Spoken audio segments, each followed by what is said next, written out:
네, 반갑습니다. 더모이스 베터스의 박세준 세무사입니다. 자, 썸네일처럼 우리 소득세에서 신고해서 필요한 주요 경비 간단하게 좀 정리할게요. 컴팩트하게 세 가지입니다. 업무용 수용차 제일 중요해요. 안 나오는 데 없죠. 두 번째, 그 다음에 기부금, 그리고 세 번째 접대비에서 우리가 필요한 것만 좀 정리를 좀 하겠습니다. 근데 먼저 제가 지금 카드 올려드리죠. 업무용 수용차, 일단 이 사업소득은요, 이 사업소득은 법인세의 축소파입니다. 법인세. 법인세를 그대로 대부분 다 끌고 와요.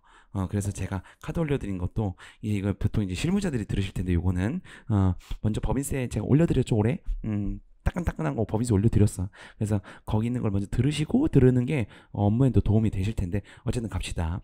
요거는 업무용 수용차는 여러분 일단은 대상을 파악을 잘 해야죠. 대상 파악을 간단하게 할 거예요. 대상 파악 부가세에 연결되어 있습니다. 대상은 매입세 공제가 되느냐 되지 않느냐. 요 되지 않는 게 요 소득세에서 업무용 수용차 비용 규제가 있는 거죠. 자, 그래서 먼저 따라오면 사업용이냐 사업용이 아니냐, 세금세 받았냐 받지 않았냐, 와 상관이 없는 겁니다. 이거는 그죠? 그래서 이렇게 되는 거죠.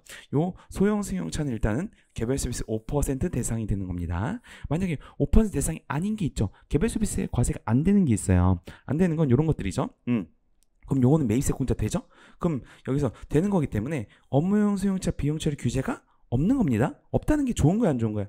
좋은 거지. 비용이 전액 인정되는 거잖아요. 전액 인정이잖아요. 그죠? 오케이. 자, 그래서 요렇게 세트로 봐야 되는 거예요. 이해되셨어요? 그래서 요거를 좀 공부를 좀 해야 되니까 간단하게 정리할 거라고요. 됐죠? 자, 그래서 소득세인데 우리 이제 법인세 할 건 아니고 똑같아 법인세랑. 근데 소득세 저 뭐라고 써놨어요? 복식부기자만이라고 써놨죠. 그러면 간편정부 대상자는 요게 해당이 되더라도 규제를 적용하지 않겠다는 겁니다. 이해됐어요? 그럼 간편정부 대상자는 그럼 비용 처리 전액 되는 거죠? 그죠? 그럼 질문을 하죠.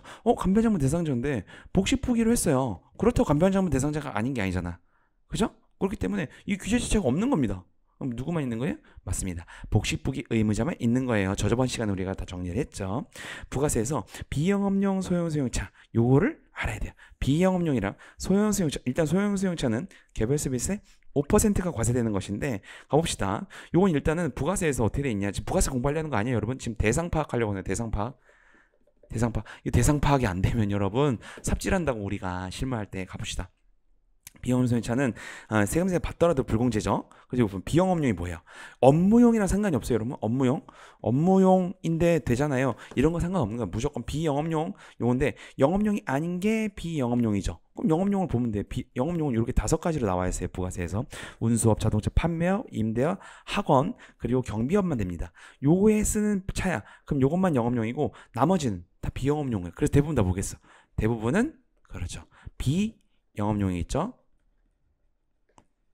그죠? 오케이. 자, 업무용 이런 거랑 상관이 없는 겁니다. 부가세선. 요게 딱 영업용인 거예요. 소형 승용차는 개별 서비스 과세가 되는 건데 정형은 8인 이하의 승용차는 다 개소세 5%가 지금 붙죠. 근데 요즘 할인을 해주고 있는데 어쨌든 그걸 말하는 거고 대신에 1000cc 이하는 제외입니다. 요거는 경차를 이렇게 좀 배려해 준 거지. 그래서 경차는 소형 승용차가 아닌 거예요, 여러분. 세포상 제외니까. 그렇죠? 이륜 자동차, 캠핑 이렇게만 좀 정리 좀 하고 여기서 안 되는 건 카니발 스타렉스 이것도 이제 9인승이죠. 왜? 8인승 이하만 소형 승용차니까 9인승은 또 상관이 없는 겁니다. 포터 트럭, 탱크로리 이런 거는 다 상관이 없는 거예요. 그죠? 이런 건 다 뭐가 전액 비용 처리가 되는 겁니다. 그죠, 여러분? 이걸 또 막 또 업무용 승용차를 또 쓰고 있으면 삽질하는 거야. 제 주변에 있었어 실제로. 어쨌든 넘어가요.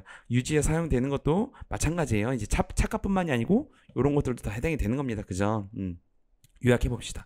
자, 전용보험이란 게 나왔네. 전용보험이 뭐냐면요, 임직원만 쓸 수 있게 보험을 가입하는 거야. 그걸 전용보험이라고 합니다. 우리가 그냥 일반적으로 드는 보험 말고 전용보험이란 게 있어요. 미가입했어. 근데 개인사업자는 대부분 미가입했죠. 잘 들으세요. 그래서 법인세는 아예 얄짤없이 인정 안 하지만, 자, 소득세 같은 경우에는 사업장별 한 대까지는 미가입해도 괜찮아요. 한 대만 있으면 대부분은 그래서 한 대지. 근데 한 대 초과해. 그 한 대 초과한 거부터는 잘 보셔야 돼요, 여러분. 이거 업무 사용 비율은 뒤에 가서 공부할 거고 관련 비용에 업무 사용 비율 공부할 겁니다. 50%까지밖에 인정을 안 해줘. 두 대째부터는. 됐어요? 근데 26년도부터는 또 이것도 인정 안 한대. 그죠? 지금 들어와 있죠. 어떻게 될지 봐야 될 것 같은데 내년에. 근데 만약에 지금 20년이 아니라 24년도 거 하고 있잖아. 그럼에도 불구하고 직전에 성실이었어. 직전 연도에 성실 사업자이거나 전문직이야. 뭐 저 같은 전문직이야. 그건 두 대째부터 만약에 전용보험 미가입하면 빵 프로입니다. 아예 비용을 인정을 안 해. 뭐처럼 법인세랑 똑같이 하겠다는 거야 지금. 이미 그러고 있죠. 똑같이 하겠다는 겁니다. 요 두 개는. 됐죠? 그러니까 한 대까지는 상관이 없어요. 두 대째부터는 만약에 가입 안 했을 거면 50%입니다. 근데 만약에 성실이거나 전문직이야 법인세처럼 빵원입니다. 무섭죠? 전용보험 가입했으면 운행기록 작성했는지 안 했는지를 먼저 봐야 되는 거고, 운행기록 작성 안 했더라도 상관없어요. 얼마 이하? 1,500만 원 이하. 여기 관련 비용에는 차값에다가 이제 유류비 아까 뭐 이런 거 있죠? 차값에는 이제 감가상각이겠지 보통. 그쵸? 그래서 뒤에서 봅시다. 자, 그래서 1단계 감가상각 15인 요 3단계인데 요건 간단하게 볼 거예요, 여러분. 법인세를 듣고 오시면 똑같은 거기 때문에. 자, 그래서 1단계에서는 감가상각 금액을 어떻게 했어요? 취득가액 내용료였는데 정액법 플러스 5년으로 강제해버리죠? 듣고 오셔야 돼요, 여러분. 그거는 리스 같은 경우에는 임차료에서 리스료에서 보험료, 자동차세, 수선비 뺀 게 그죠? 감가상각비를 보는 것이고, 만약 수선유지비 없으면 임차료, 보험료, 자동차세 뺀 것에서 7%를 수선유지비로 합니다. 렌탈 같은 경우에는 렌탈이자 말 그대로 하, 호, 히읗으로 되어 있는 거 70%까지 감가상각 금액이에요. 자, 2단계 보면 그래서 아까 앞에서 봤던 것처럼 5년간 정액했죠? 그 값에다가 이제 다른 값들도 있을 거 아니야. 쭉 다 더해. 2단계. 됐죠? 그래서 그 업무 사용 비율 있잖아. 만약에 1,500만 원 이하야. 그럼 100%다 인정해줘. 근데 초과야? 근데 업무 일지 안 썼어요? 운행 기록이 안 썼어? 그럼 총 비용분의 1,500만 원까지가 업무 사용 비율이 되는 거예요. 됐죠? 그리고 만약에 운행 기록 작성했으면 요거죠. 총 예를 들어서 2만 튀었어. 우리 회사가 차가. 근데 18,000을 우리가 운행 일지 썼어요. 그러면 90%가 업무 사용 비율인 거죠. 그래서 그 업무 사용 비율만큼만 비용 처리해 주는 겁니다. 됐죠? 3단계 봅시다. 또 3단계는 감가상각비를 또 한 번 합니다. 감가상각비를.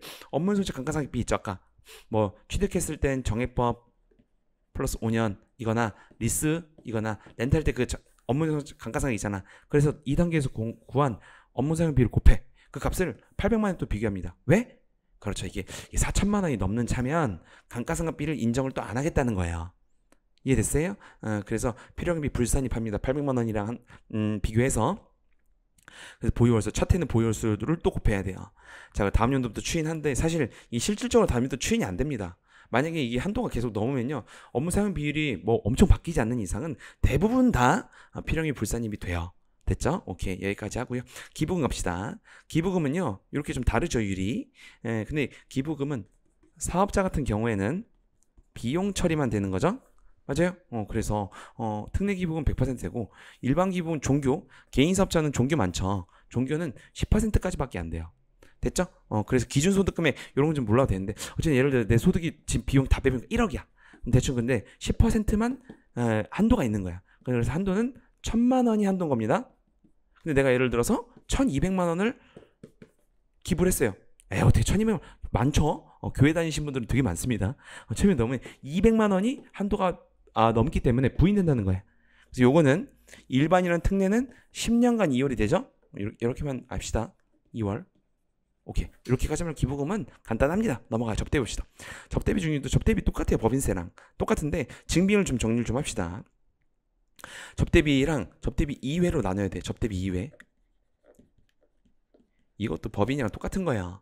그래서 만약 접대비야 3만 원 초과면 인정 안 해. 아예 송금 불산입됩니다. 아예 필요경비 불산입돼요. 됐죠? 그래서 비용 처리가 안 돼. 근데 접대비가 3만 원 이하면 송금 인정되죠? 대신에 이건 이제 한도 계산을 해야 되는 거고, 만약 접대비 2회야 그냥 일반 비용이에요. 3만 원 초과인지 3만 원 이하인지에 따라서 만약 3만 원 초과면 인정해 줍니다. 대신에 뭐가 있어요? 가산세 2%가 있지. 이게 뭐야? 증빙불비 가산세죠?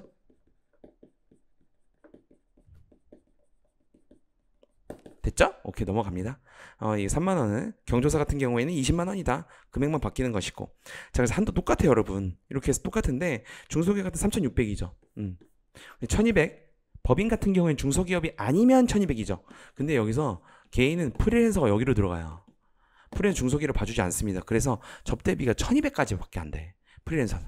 그래서 이 프리랜서가 이렇게 좀 불리합니다. 여러모로 불리해요. 세액 감면 안 되잖아. 세액 공제 대부분 안 되잖아. 그죠? 그리고 접대비도 1,200까지밖에 안 돼. 됐죠? 오케이. 어쩔 수 없어.